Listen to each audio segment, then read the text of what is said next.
Thank you. Mr Sanderson, you note that you support the bill, but you also say it's not a complete redesign of higher education. One of the clear concerns in this bill, and something that my concern has grown throughout the day, is that effectively creates an unfunded $1.3 billion annual gap to universities, some who may have the deep pockets to cover it and some that may not.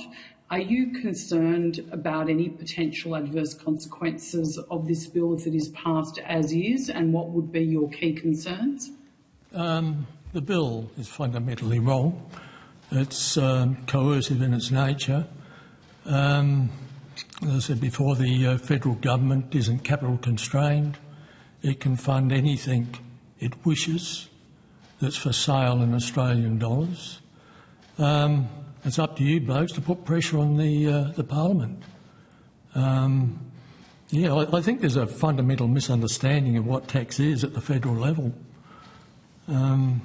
We've had a few comments about the gas tax. Oh, if we tax the gas company, whatever it is, 25% or whatever they require, we'll have all this money to fund education. But that tax isn't revenue to the government. Why would something that it can produce in infinity be revenue to the federal government? Just on the gas tax itself, we don't need the gas tax, we need the gas. And that's what people are missing out on. Ken Henry, in his deposition to that particular inquiry, he threw the old, the young are going to be paying off our deficit. That's garbage, especially coming from an ex-secretary of the Treasury.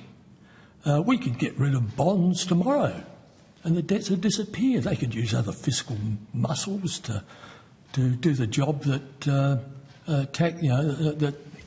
bonds are just a place where rich people park their disproportionate share of currency, and they get a profit. They get a bit of interest for it. That money isn't doing anything for our economy. It's reducing, potentially reducing inflation because it's not slopping around. So, as I said, I think the Parliament and the pundits need to understand the purpose of federal tax and how it works. And while we link it to a word called revenue, we're going down the wrong path. We've got to look at real resources, what we require from students after they finish their degree. What does the public purpose mean in the context of what they are learning?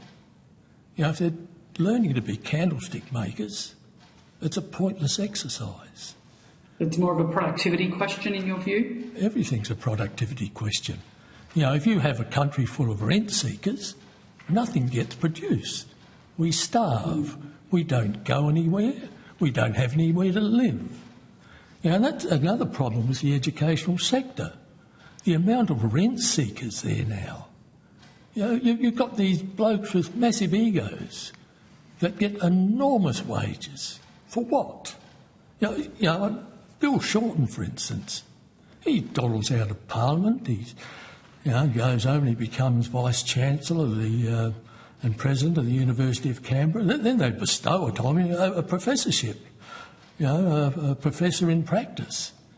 It's the revolving door in the education sector, which is scary.